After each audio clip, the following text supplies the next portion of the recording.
వ్యక్తము చేయను. రిక్తుడవైతివి నా కోసము, మట్టి పురుగునగు నన్ను ప్రేమించి మట్టి స్వరూపము దాల్చితివే. నీ యుక్త ప్రేమను వ్యక్తము చేయను. రిక్తుడవైతివి నా కోసము, మట్టి పురుగునగు నన్ను ప్రేమించి మట్టి స్వరూపము దాల్చితివే.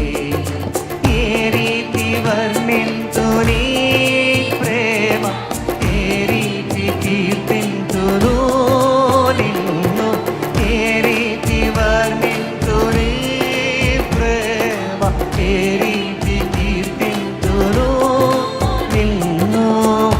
నాకై బలి అయినావా, బలి అయినావా, నిర్దోషమైన గొర్రె పిల్లవై యాగమైతివా. నాకై బలి అయినావా, బలి అయినావా, నిర్దోషమైన గొర్రె పిల్లవై యాగమైతివా.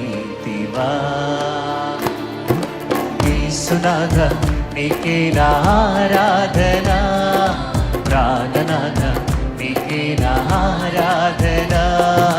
యేసునాథ నీకే నా ఆరాధన, ప్రాణనాథ నీకే నా ఆరాధన. ఆరాధన ఆరాధన ఆరాధన ఆరాధన ఆరాధన.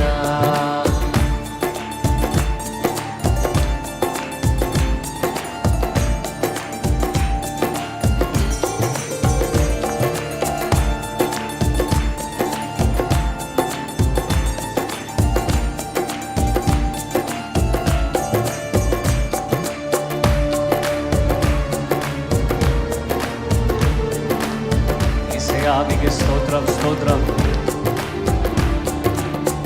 ఎండిన నేలలో లేత మొక్కవై పాపపు ఎండలో మొలచితివే.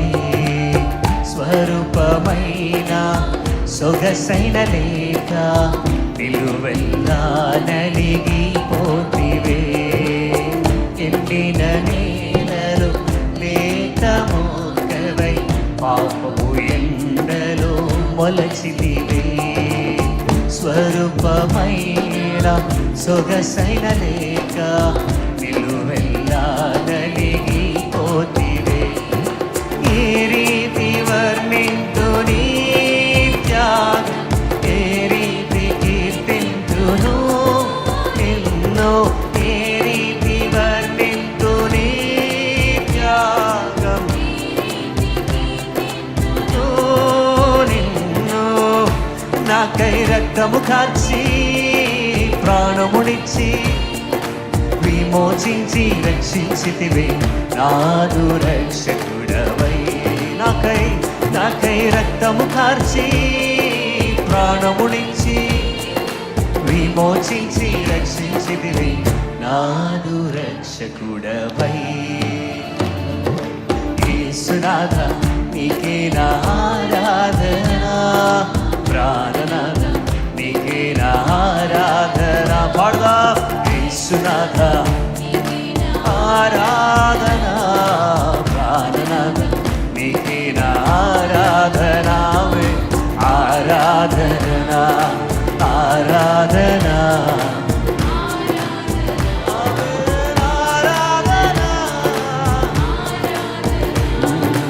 ఆరాధన ఆరాధన ఆరాధన ఆరాధన.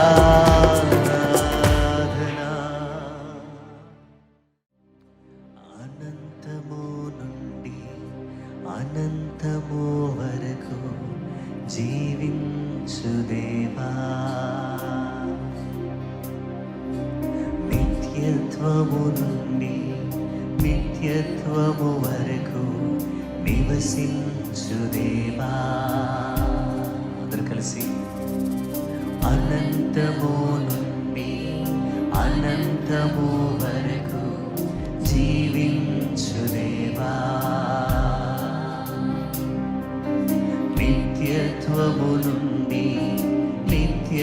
అనంతము వరకు నివసించు దేవా. ఈ భువికి ఎల్లలను నియమించినావు, సంద్రాలకు సరిహద్దులు స్థాపించినావు. నీ మహిమతో నన్ను నింపుము దేవా, నీ మహిమతో నన్ను నింపుము. ఆరాధింతు ఆరాధింతు ఆరాధింతును నిన్నే, ఆరాధింతు ఆరాధింతు ఆరాధింతును నిన్నే.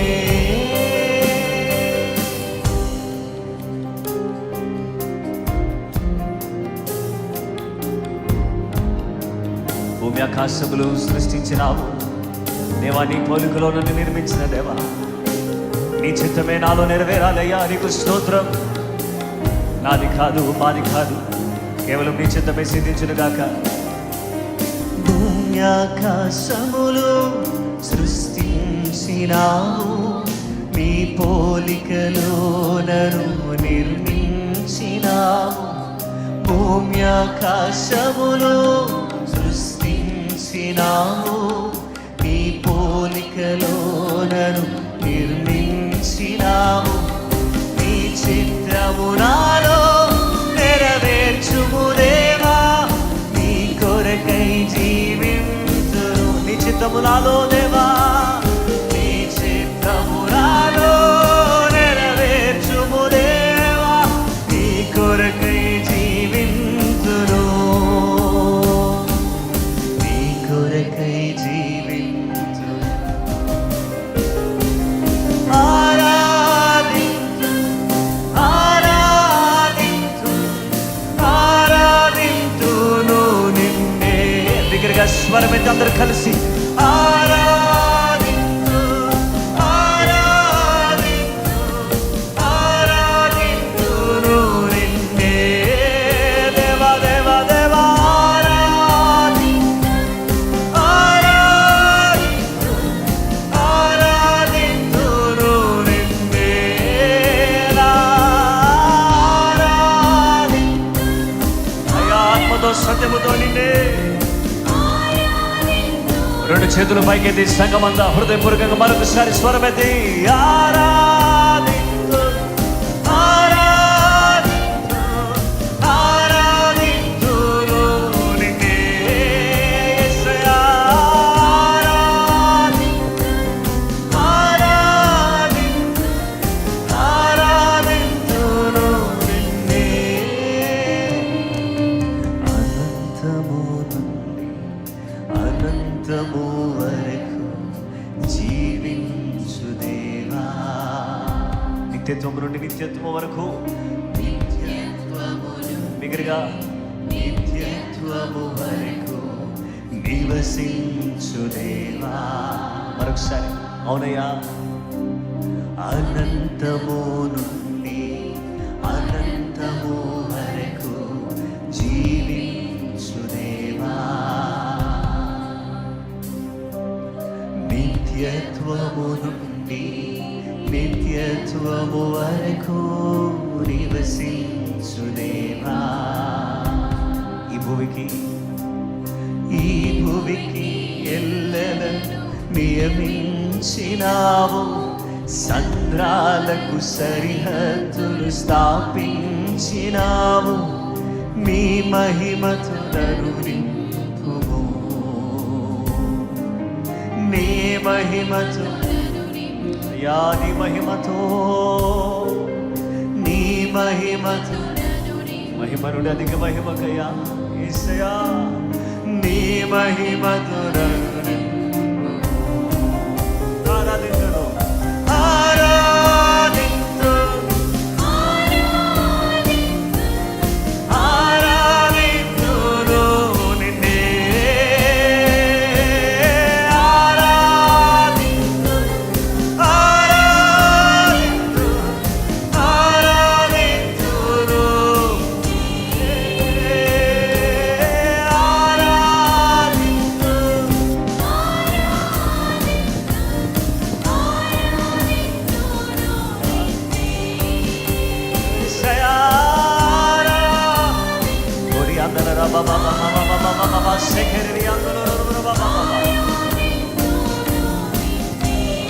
స్తుతిద్దాం, దేవుని స్తుతిద్దాం. యేసునికి వందనాలు. హల్లెలూయా, హల్లెలూయా. ఏ రబరబ సెకెరి అందరల బబబబ. యేసయ్యా.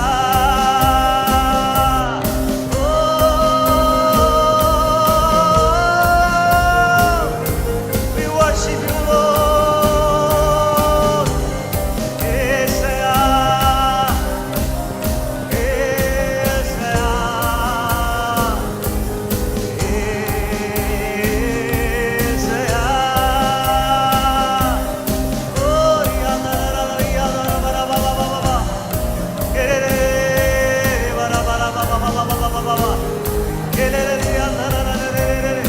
అయానికి స్తోత్రం. ఈ భూమికి ఎల్లలు నియమించిన దేవా, సంద్రాలకు సరిహద్దులు స్థాపించిన దేవా, సర్వభౌముడైన దేవా, సర్వాధికారం కలిగిన దేవా, నా జీవితంలో ఉన్న పరిస్థితులను మీరు మార్చండి. అయానికి స్తోత్రం. యేసునికి స్తోత్రం. హల్లెలూయా, హల్లెలూయా. నా స్థితిగతులన్నిటినీ మార్చమని అడుగుతున్నామయ్యా.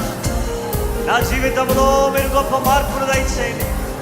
నాతో మాట్లాడండి అయ్యా. నన్ను బలపరచండి, నన్ను స్థిరపరచండి.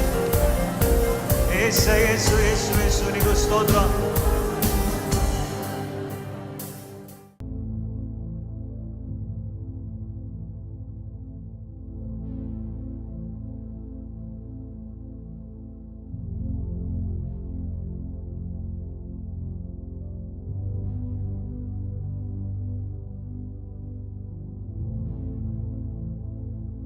జీవం కలిగిన మా యేసు ప్రభువా, నీకు కృతజ్ఞతలు, వందనాలు, స్తుతులు, స్తోత్రములు చెల్లిస్తున్నాం.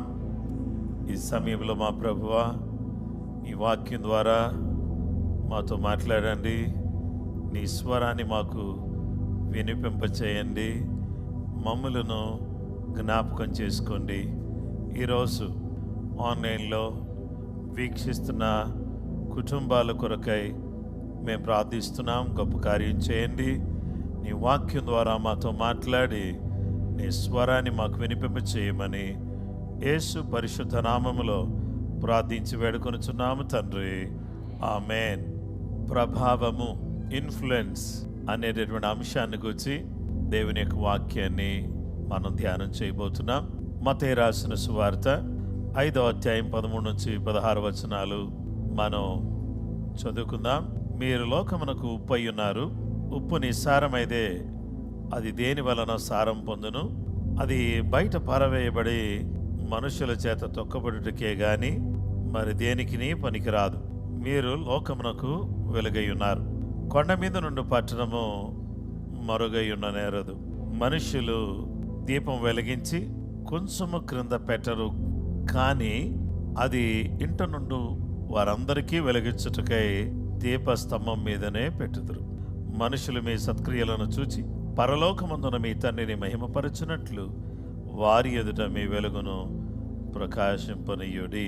దేవుని వాక్యాన్ని ఈరోజు మనం చూస్తే, ప్రియమైనటువంటి దేవుని బిడ్డలారా, దుష్ట ప్రభావం, సాతాను ప్రభావం, అలాగే దైవ ప్రభావం, భక్తి ప్రభావం, ఆత్మ ప్రభావం, ఎన్నో విషయాలు మనం చెప్పుకుంటూ రావచ్చు. అయితే ఈ సందర్భంలో నేను మీకు జ్ఞాపకం చేస్తున్న విషయం ఏంటంటే, యేసు ప్రభువారు 2 విషయాలు ఆయన చెప్పారు. మొదటిది ఉప్పు, రెండవది వెలుగు. ఈ రెండిటిని గురించి మనం ధ్యానం చేద్దాం. మనము యేసు ప్రభువారు చెప్పిన ప్రబోధాలను గురించి మనం తెలుసుకుంటున్నాం. దేవుని బిడ్డలమైనటువంటి మనం అందరం కూడా ఉప్పును గూర్చి ఆలోచన చేస్తే, మీరు లోకమునకు ఉప్పు అయి ఉన్నారు. మరి మీరు లోకానికి ఏమై ఉన్నారు? ఉప్పు అయి ఉన్నారు. ఉప్పు ఒకవేళ దాని సారాన్ని కోల్పోతే అది ఎందుకు పనికిరాదు. అది బయట పారవేయబడి మనుషుల చేత త్రొక్కబడుటకే గాని దేనికి పనికిరాదు. మీరు లోకానికి ఇప్పుడు ఏమై ఉన్నారు? ఉప్పు అయి ఉన్నారు. ఉప్పు అయి ఉన్నటువంటి మీరు ఏం చేయాలి అని అంటే, ఉప్పు మంచిదే, అది నిస్సారం అయితే దేనివల్ల మీరు దానికి సారాన్ని కలుగజేస్తారు? మీలో మీరు ఏ సారం కలిగిన వాళ్ళగా ఉండాలి? ఉప్పు సారం. దేవుని బిడ్డలమైనటువంటి మనము ఉప్పు సారం కలిగిన వారుగా ఒకరితో ఒకరు సమాధానంగా ఉండాలని మార్కు 9:50 అంటున్నాడు. దేవుని బిడ్డలారా, ఈ సందర్భంలో మనం గమనించినట్లయితే ఉప్పు తగ్గించండి, ఆ ఉప్పు వాడండి, ఈ ఉప్పు వాడండి అని ఎన్నో రకాలైన మాటలు మనకు తెలుసు. అయితే ఇక్కడ ఉప్పును గురించి కొన్ని విషయాలు మనం ఆలోచన చేద్దాం. ఉప్పు స్వస్థత కొరకు ఉపయోగించబడింది. దేవునికి నైవేద్యం అర్పించేటప్పుడు దానితో మీరు తేనెను చేర్చకూడదు కానీ ఉప్పును చేర్చాలి అని దేవుని వాక్యం చెబుతుంది. మనందరం కూడా గమనించినట్లయితే ఉప్పు యాంటీసెప్టిక్ ఏజెంట్గా పనిచేస్తుంది. మన యొక్క అవయవాల్లో కానీ ఏదైనా సరే సెప్టిక్ కాకుండా ఉండాలంటే ఉప్పు చాలా ఉపయోగకరమైంది. ఎరుకో పట్టణం చాలా రమ్యమైనదిగా మీకు కనబడుతుంది. దైవజనుడా, చాలా చక్కగా కనబడుతుంది, కానీ భూమి నిస్సారమై ఉంది, నీళ్లు మంచివి కాదు, ఇక్కడ వాటర్ బాగలేదు అని చెప్పేసి అని అన్నారు. కొన్ని ఏరియాల్లో నీళ్లు బాగవు, అన్నీ బాగుంటాయి కానీ నీళ్లు బాగవు, నీళ్లు మంచివి కాదు, భూమి నిస్సారంగా ఉంది అని ఎలీషాతో అనగా ఎలీషా ఏమన్నాడంటే, మీరు ఇదిగో ఏం చేస్తారంటే నా దగ్గరికి కొత్త పాత్ర తీసుకురండి, కొత్త పాత్రలో ఉప్పు వేసిన ఇదిగో తీసుకుని రండి అని వారితో చెప్పాను. వారు తీసుకుని రాగా ఏం చేశారంటే దాన్ని తీసుకుని వెళ్ళి ఎరుకో నీటి ఊట దగ్గరికి, ఎక్కడి నుంచి అయితే ఈ యొక్క ఊట వస్తుందో ఆ ఊట దగ్గరికి వెళ్ళి దాంట్లో ఉప్పు వేసి ఏమన్నాడంటే, యెహోవా సెలవిచ్చినదేమనగా ఈ నీటిని నేను బాగు చేసి ఉన్నాను గనుక ఇక దీని వలన మరణము కలగకపోవును. ఈ నీటిని నేను బాగు చేసి ఉన్నాను, దీని వలన మరణము కలగకపోవును, భూమి నిస్సారముగా ఉండదు అనెను. ఈ నీటి వల్ల మీకు మరణం కలగదు, ఈ నీటి వల్ల భూమికి నిస్సారముగా ఉండదు. కాబట్టి నేటి వరకు ఎలీషా చెప్పిన మాట చొప్పున నీరు మంచిదై ఉన్నది. నేను ఎరుకో పట్టణాన్ని 3 సార్లు సందర్శించాను. ఈ ఎరుకో పట్టణానికి 3వసారి వెళ్ళినప్పుడు Elisha spring or spring of Elisha ఊట అనే దాని దగ్గరికి నేను వెళ్ళడం జరిగింది. అది ఎప్పుడైతే నేను ఆ ఊట దగ్గరికి వెళ్ళానో ఆ ఊటలో ఉన్నటువంటి నీళ్లు తీసుకుని తాగటానికి దేవుడు సహాయం చేశాడు. ఆ తర్వాత నేనేం చేశానంటే, నా దగ్గర వాటర్ బాటిల్ ఉంది, దాంట్లో ఈ వాటర్ నింపుకొని జాగ్రత్త తీసుకొచ్చి దాన్ని ఏదో రకంగా హైదరాబాద్కి తీసుకొచ్చి ఇంచుమించు 2.5 సంవత్సరాలు ఆ బాటిల్లో ఆ వాటర్ అట్లానే ఉంచాను. అంటే దీంట్లో జబ్బు ఉండదు అన్నాడు కదా, దీంట్లో ఏ విధమైన జబ్బు ఉండదు, మరణం ఉండదు అన్నారు కదా, అసలు ఇది ఎలా ఉంటుందో చూద్దాము అనే ఉద్దేశంతో 2.5 years ఆ బాటిల్లో అలాగే పెట్టాను. ఆఫ్టర్ 2.5 years ఏం చేశానంటే, ఒక రోజు ఫాస్టింగ్ ప్రేయర్ టైంలో అందరికి కూడా ఇదిగో ఎలీషా నీటి ఊట దగ్గర నుంచి నేను తీసుకొచ్చాను, 2.5 సంవత్సరాలు అయింది, ఈ పాడవలేదు, దేవుని మాట ఎంత గొప్పది కదా అని చెప్పి అందరినీ కూడా ఆ నీళ్లు త్రాగమని చెప్పాను. దేవునికి స్తోత్రం కలుగును గాక. అంటే దేవుడు బాగు చేస్తే ఎప్పటికీ బాగు చేస్తాడు, ఇక మరణము కలగదు, భూమి నిస్సారంగా ఉండదు అని చెప్పాడు. మీరు ఎరుకో వెళ్ళగలిగితే ఎరుకోలో ఉన్నటువంటి రుచికరమైనటువంటి ఫ్రూట్స్ మనకి భూమి మీద ఎక్కడ కూడా దొరకకపోవచ్చు. అంత రుచికరమైన, అంత చాలా చక్కటి ఫలాలు ఎరుకోలో మనకు దొరుకుతాయి. యేసు ప్రభువారు అన్నారు, మీరు లోకానికి ఏమై ఉన్నారు? ఉప్పు అయి ఉన్నారు. ఉప్పు స్వస్థతను చేకూర్చేది. కాబట్టి ఇప్పుడు లోకానికి మనం ఏం చేకూర్చే వాళ్ళగా ఉండాలి? స్వస్థతను చేకూర్చేవారిగా, అంటే ఆరోగ్యాన్ని చేకూర్చేవారిగా, ప్రజలకు మేలు కలిగించేవారిగా మనం ఉండాలి. ఉప్పు శుద్ధీకరణకు ఉపయోగిస్తారు. మీకు అందరికీ తెలుసు, ఏ విధమైనటువంటి నీసు వాసన ఏది కూడా లేకుండా మొత్తం కూడా కొట్టుకుపోవాలంటే ఏం చేయాలంటే ఉప్పుతో కడగాలి. శుభ్రపరిచేది ఉప్పు. కాబట్టి లోకానికి మనం కావాలి, మనము లోకములో ఎలాంటి వారిగా ఉండాలంటే లోకమును శుద్ధి చేసేవారిగా మనం పనిచేయాలి. ప్రియమైనటువంటి వారులారా, ఉప్పు రుచికరమైనది. కాబట్టి ఎక్కువైతే ప్రమాదకరం, తక్కువైతే రుచి ఉండదు, సమపాళ్లలో ఉంటే చాలా రుచిగా ఉంటుంది. లోకంలో ఎక్కడున్నా మీరు, ఇంట్లో ఉన్నా, వర్క్ ప్లేస్లో ఉన్నా, ఏ స్థలములో మీరున్నా, మీరేం చేస్తారో తెలుసా? తగు మాత్రంగా మాట్లాడి మీరున్న దగ్గర రుచికరంగా ఉండేటట్టుగా మీరు చూసుకోవాలి. మనం మాట్లాడితే రుచి, మన జీవితం, మన ప్రజెన్స్ అక్కడ ఎలా ఉండాలంటే రుచికరంగా ఉండాలి. కొలస్సీ పత్రిక 4:5-6 సమయము పోనీయక సద్వినియోగము చేసుకొనుచు సంగమునకు వెలుపటి వారి ఎడల జ్ఞానము కలిగి నడుచుకొనుడి. ప్రతి మనుషునికి ఎలాగూ ప్రత్యుత్తరం ఇయ్యవలెనో అది మీరు తెలుసుకొనుటకై మీ సంభాషణ ఉప్పు వేసినట్టు ఎల్లప్పుడూ రుచిగలదిగాను కృపాసహితముగాను ఉండనీయుడి. ఇద్దరు కలిసినప్పుడు మూడో వ్యక్తిని గురించి మాట్లాడితే 3-4 గంటలు మాట్లాడటం జరుగుద్ది. కానీ మన ఇద్దరి కోసమే మాట్లాడితే తక్కువ మాట్లాడుకుంటాం. కాబట్టి అందుకనే మీరేం చేస్తారంటే మూడో వ్యక్తిని మీ మధ్యలో తీసుకురావద్దు. తీసుకొచ్చే మూడో వ్యక్తి ఎవరై ఉండాలంటే యేసు ప్రభు అయి ఉండాలి. ఆయన గురించి మాట్లాడితే దినములు సరిపోవు, వారాలు సరిపోవు, నెలలు సరిపోవు, 40 రోజులు ఎటు కూడా సరిపోవు. మీరందరూ కూడా చాలా రుచికరంగా మాట్లాడండి. అంటే ఏదైనా వేస్ట్ మాటలు మాట్లాడితే రుచి పోద్ది. కాబట్టి మంచి మాటలు మాట్లాడండి, యేసయ్య మాటలు మాట్లాడండి, ఆత్మీయమైన మాటలు మాట్లాడండి, ప్రోత్సాహకరమైన మాటలు మాట్లాడండి. మీరే మాటలు మాట్లాడొద్దు. Try to speak words of encouragement, not words of discouragement. ప్రోత్సహించే మాటలు మాట్లాడండి, డిస్కరేజ్ చేసే మాటలు మాట్లాడకండి. కాస్త మంచి మాటలు పలికితే మంచిది కదా. ఏమన్నా నాకు డౌటే, వీళ్ళిద్దరూ సంసారం చేస్తారని నాకు డౌటే అని ఎందుకు అంటావు? దేవుని బిడ్డలారా, మేలుకరమైన మాట మాట్లాడు. ఆ తర్వాత ఏం జరుగుతుందో దేవుని చిత్తం మనకేం తెలుసు. ఏ ఉద్యోగం రాదు అని సాటింపేయొద్దు. సడన్ గా కలెక్టర్ ఆఫీసులో ఉద్యోగం వస్తే అతిశయోక్తి ఏమీ లేదు. అప్పుడు నువ్వు చాటింపేసినందుకు చల్లబడాల్సి వస్తుంది. ఏమో ఎవరిని ఎప్పుడు దేవుడు ఎక్కడ ఆశీర్వదించి ఏ స్థితిలోకి తీసుకెళ్తాడో మనకు తెలీదు. కాబట్టి దేవుని బిడ్డలారా, ఎవరిని తక్కువ అంచనా వేయద్దు, ఎవరిని గురించి తక్కువగా మాట్లాడొద్దు. సాధ్యమైనంత వరకు ఎవరిని గురించి మాట్లాడకుండా మీ గురించి మీరు మాట్లాడండి. వేరే వాళ్ళని గురించి, వేరే వాళ్ళ యోగక్షేమాలు తెలుసుకోండి. అంతవరకు చాలు. మనకి సమయాన్ని జాగ్రత్తగా వాడాలి, జాగ్రత్తగా మాట్లాడాలి. దేవుని బిడ్డలారా, ప్రసంగి గ్రంథం 10:12 జ్ఞానుని నోటి మాటలు ఇంపుగా ఉన్నవి, అయితే బుద్ధిహీనుని నోరు వానినే మింగివేయను.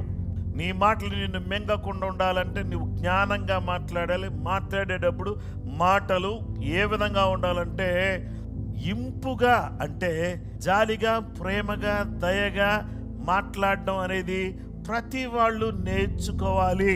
పుట్టినంటనే రావు, పుట్టినంటనే జాలిగా మాట్లాడడం రాదు, పుట్టినంటనే దయగా మాట్లాడడం రాదు, పుట్టినంటనే కన్సర్న్తో అంటే శ్రద్ధతో వేరే వాళ్ళ ప్రాబ్లం నా ప్రాబ్లం అన్నట్టుగా భావించి మాట్లాడటం రాదు. మనం ఏం చేయాలంటే మనం నేర్చుకుంటే వస్తుంది. కాబట్టి అందుకనే ప్రతి వాళ్ళు ఇలాగ ప్రేమగల మాటలు పలికే వాళ్ళు అయితే అక్కడ ఉండడానికి అందరూ కూడా ఇష్టపడతారు. కాబట్టి మీరు అందరూ కూడా ఏ విధంగా ఉండాలని ప్రభు చెప్పాడు అంటే మీరు ఉప్పుగా ఉండండి. యేసయ్యలో ఉన్నటువంటి సారాన్ని ప్రసరింపచేయుదుముగాక, వెదజల్లుదుముగాక. యేసయ్య అన్నాడు, మీరు లోకానికి ఏమై ఉన్నారు? వెలుగై ఉన్నారు. మత్తయి సువార్త 5:14 మీరు లోకమునకు వెలుగై ఉన్నారు, కొండ మీద నుండి పట్టణం మరుగై ఉండనేరదు. You are the light of the world.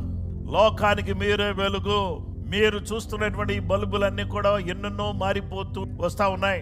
ఒకప్పుడు చిన్న చిన్న బల్బులు ఉన్నాయి, అవి కాస్త హాలోజన్ బల్బులాగా చాలా వెలుగు వచ్చేది.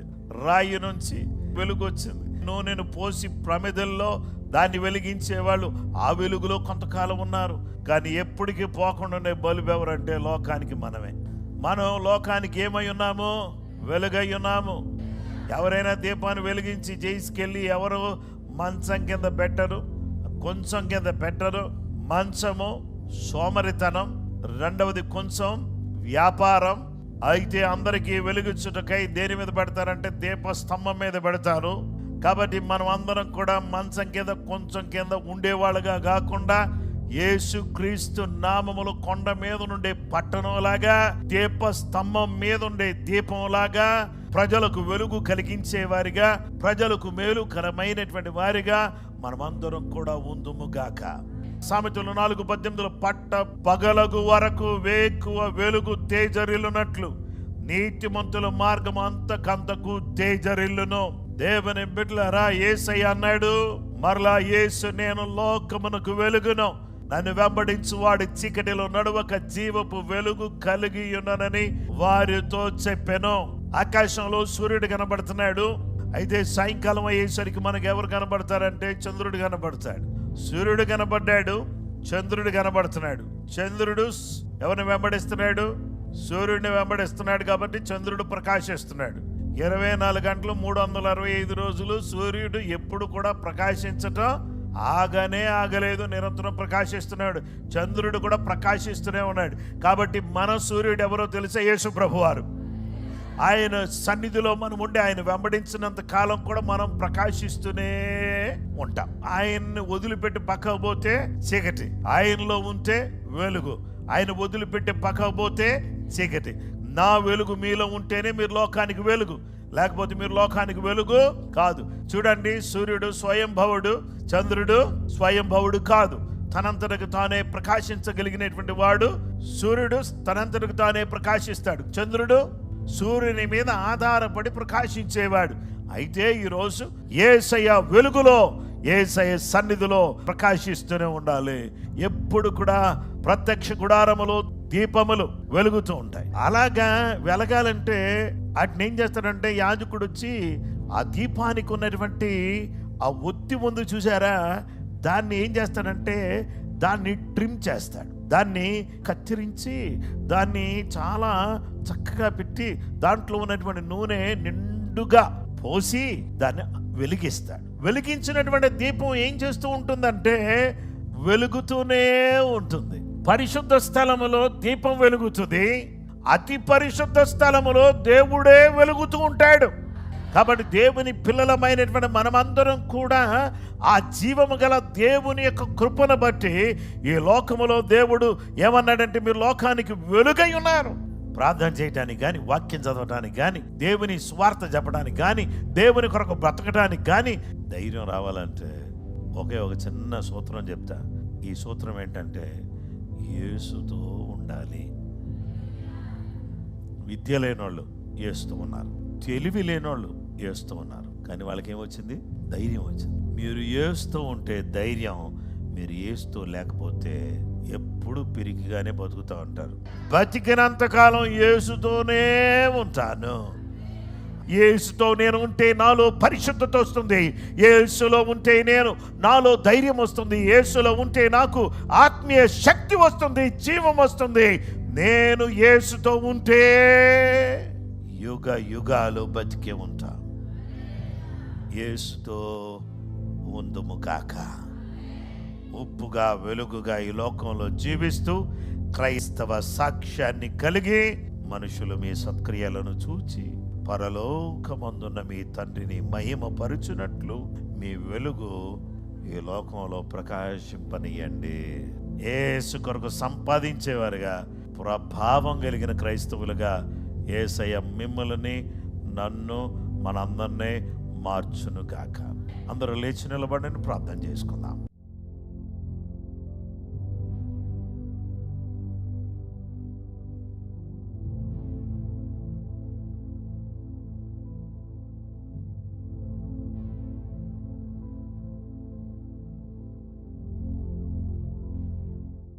గొప్ప కార్యం చేయండి నాయన. ఆన్లైన్ వీక్షిస్తున్న వారిని దీవించండి ప్రభువా. ప్రతి సంఘాన్ని మీ నామములో జ్ఞాపకం చేసుకోండి. నీ వెలుగు ప్రతి బిడ్డ మీదకి యేసు నామములో వచ్చును గాక, వచ్చును గాక, వచ్చును గాక. ఉప్పుగా వెలుగుగా మేము ఉందుము గాక. నైనా నేను ఈ లోకమునకు ఉప్పునని మీరు చెప్పారు, ఈ లోకమునకు నేను వెలుగునని చెప్పారు. నేను ఉప్పుననే విషయం ఎప్పుడు మర్చిపోకుండా, నైనా నేను వెలుగుననే విషయం ఎన్నడూ మర్చిపోకుండా, ఎక్కడున్నా నైనా మేము ఏ స్థలములో ఉన్నా మేము ఉప్పుగా వెలుగుగా ఉండటానికి, అనేక మందిని నీ కొరకు సంపాదించటానికి నీ సహాయం మాకు దయచేయండి. వాక్యం చదువుతూ నీతో ఉండడానికి సహాయం చేయండి. ప్రార్థన చేస్తూ నీతో ఉండడానికి సహాయం చేయండి. నైనా ఆరాధిస్తూ నీతో ఉండడానికి సహాయం చేయండి. గొప్ప ధైర్యాన్ని మాకు ఇవ్వండి. పిరికితనం యేసు నామములో పారిపోవును గాక. గొప్ప ధైర్యముతో నీ బిడ్డలు నింపబడుదురు గాక. యేసు నామములో అడుగుచున్నాము తండ్రి. మన పరమ తండ్రి అయిన దేవుని ప్రేమ, కుమారుడైన యేసుక్రీస్తు ప్రభువారి యొక్క కృప, పరిశుద్ధాత్మ దేవుని అన్యోన్య సహవాసము, సమాధానము చేరువన మనకును సకల లోకములను పరిశుద్ధులకు సదా తోడే నడిపించును గాక. ఆమేన్.